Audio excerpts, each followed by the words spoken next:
28 जून 1914 Austro Hungarian empire के Prince अपनी बीवी के साथ बोस्निया के विजिट पर थे।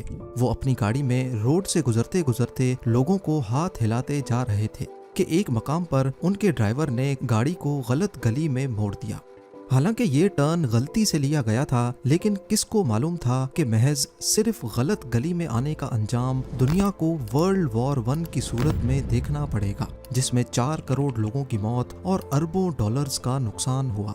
जी हाँ, आइए जानते हैं कि सिर्फ एक गलत टर्न दुनिया को वर्ल्ड वॉर 1 में कैसे धकेल गया। ज़ेम टीवी की वीडियोस में एक बार फिर से खुशामदीद।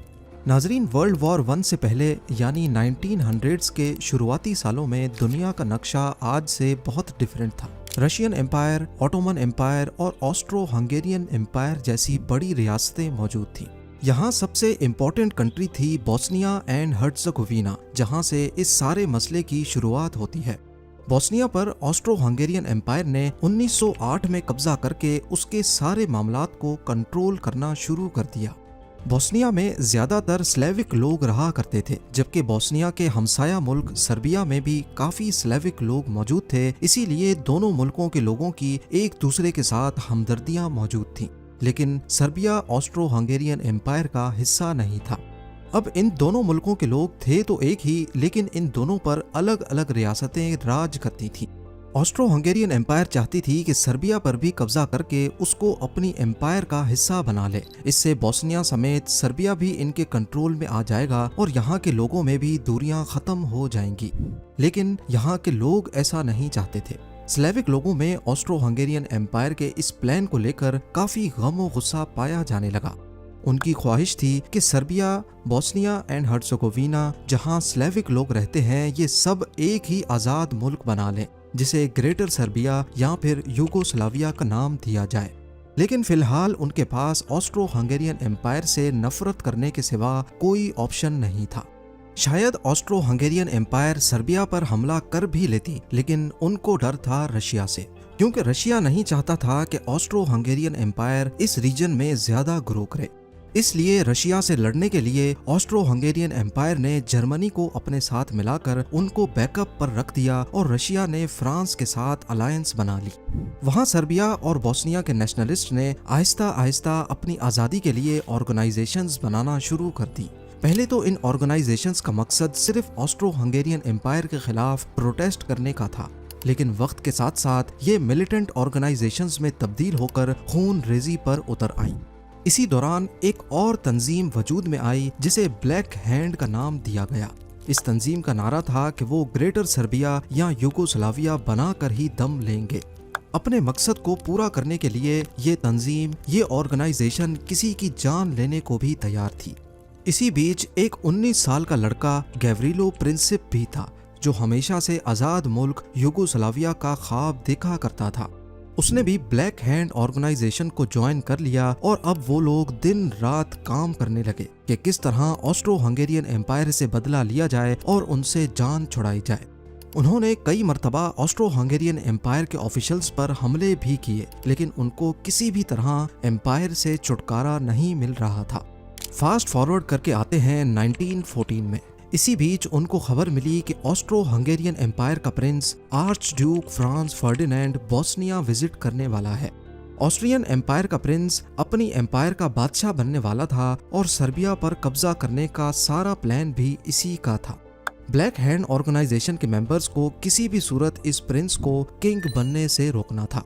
ये खबर मिलते ही ब्लैक हैंड के मेंबर्स खुश हुए और उनके दिमाग में एक खतरनाक प्लान जन्म लेने लगा।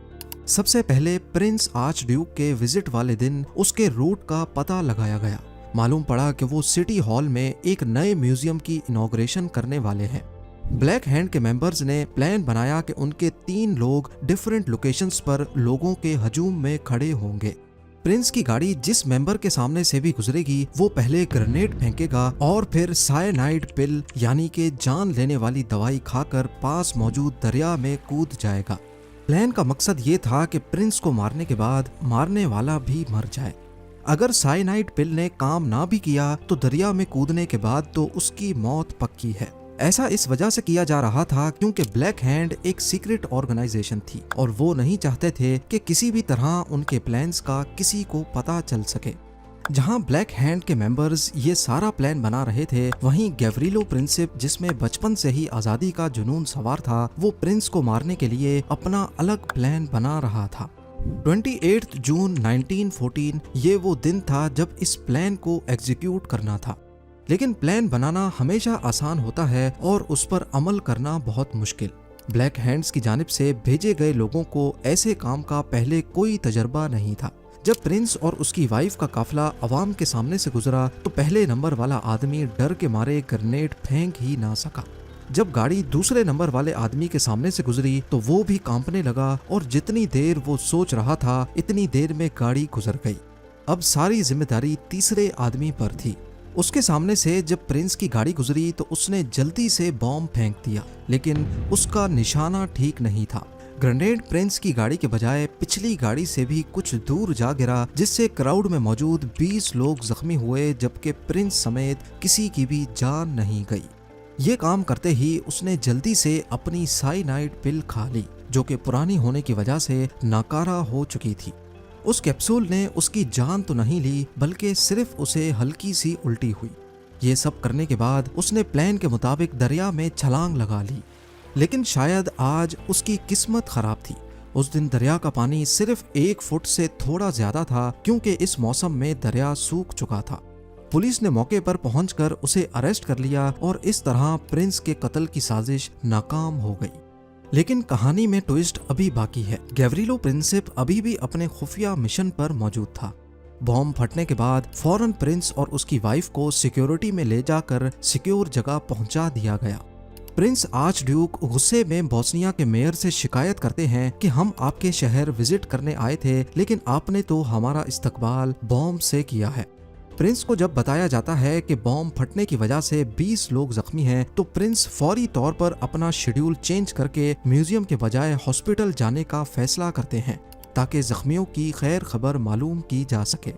लेकिन शेड्यूल और रूट चेंज होने की इतला उनकी गाड़ी के ड्राइवर को नहीं दी जाती। प्रिंस दोबारा आकर अपनी गाड़ी में अपनी वाइफ के साथ बैठ जाते हैं और हॉस्पिटल की तरफ रवाना हो जाते हैं। दूसरी जानिब गैवरिलो प्रिंसिप म्यूजियम जाने वाले रोड पर खड़ा प्रिंस पर हमला करने का वेट कर रहा होता है। इतने में प्रिंस की गाड़ी म्यूजियम जाने के लिए टर्न करती है। ड्राइवर, जिसको मालूम नहीं था कि प्रिंस को हॉस्पिटल जाना है, वो गाड़ी को म्यूजियम की तरफ मोड़ता है, उसी मोड़ पर जहां गैवरिलो प्रिंसिप खड़ा है। फौरी तौर पर स्टाफ ड्राइवर को शेड्यूल के बारे में बताता है और गाड़ी को टर्न करके हॉस्पिटल जाने का कहता है। रिवर्स करते हुए गाड़ी की रफ्तार काफी स्लो हो जाती है और गैवरिलो प्रिंसिप के लिए इससे अच्छा मौका नहीं था। वो अपनी पिस्टल निकालता है और गाड़ी पर फायर कर देता है। प्रिंस आर्च ड्यूक और उसकी वाइफ मौके पर ही मारे जाते हैं। जब प्रिंस की मौत की खबर ऑस्ट्रो हंगेरियन एम्पायर के बादशाह तक पहुंचती है तो वो गुस्से में आकर सर्बिया पर हमला कर देता है। दूसरी जानिब रशिया, जो पहले से ही सर्बिया को सपोर्ट कर रहा था, उसने समझा कि शायद ऑस्ट्रो हंगेरियन एम्पायर सर्बिया पर कब्जा करना चाहता है, इसीलिए वो सर्बिया के बिहाफ पर ऑस्ट्रो हंगेरियन एम्पायर के खिलाफ खड़ा हो जाता है। उधर जर्मन एम्पायर ने पहले से ऑस्ट्रो हंगेरियन एम्पायर की सपोर्ट का ऐलान कर रखा था, वो भी रशिया के मुकाबले में आ जाती है। ये देखते हुए फ्रांस, जो पहले न्यूट्रल रहने का इरादा कर रहा था, वो भी रशिया के साथ मिलकर जर्मनी पर हमला करता है।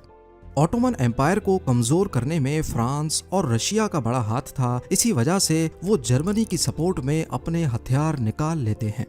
यूनाइटेड किंगडम, जिसने फ्रांस के साथ मिलकर मिडिल ईस्ट में ऑटोमन एम्पायर को खत्म करने की साजिश की थी, वो फ्रांस के साथ जा मिलते हैं। देखते ही देखते इस जंग में जापान और यूएसए की भी एंट्री होती है और एक गलत टर्न लेने की वजह से वर्ल्ड वॉर 1 का आगाज हो जाता है।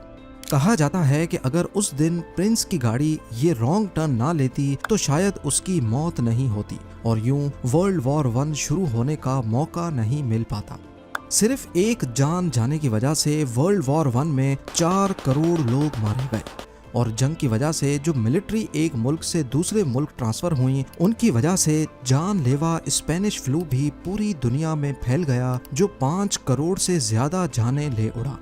इस सब के अलावा जो पूरी दुनिया को इकोनॉमिक इश्यूज का सामना करना पड़ा और जो फाइनेंशियल लॉस हुआ उसका अंदाजा लगाना भी काफी मुश्किल है। वैसे आपको एक फन फैक्ट बताता चलूं कि वर्ल्ड वॉर 1 का सीज फायर प्रिंस की मौत के 4 साल के बाद 11 नवंबर 1918 को साइन किया गया था, यानी 11-11-18, और प्रिंस आर्च ड्यूक की गाड़ी का नंबर भी 11-11-18 ही था। क्या ये वाकई कोई कोइंसिडेंस है या फिर इसके पीछे भी कोई बहुत बड़ी साजिश थी? मुझे कमेंट सेक्शन में जरूर बताइएगा। उम्मीद है जेम टीवी की ये वीडियो भी आप लोग भरपूर लाइक और शेयर करेंगे। आप लोगों के प्यार भरे कमेंट्स का बेहद शुक्रिया। मिलते हैं अगली शानदार वीडियो में।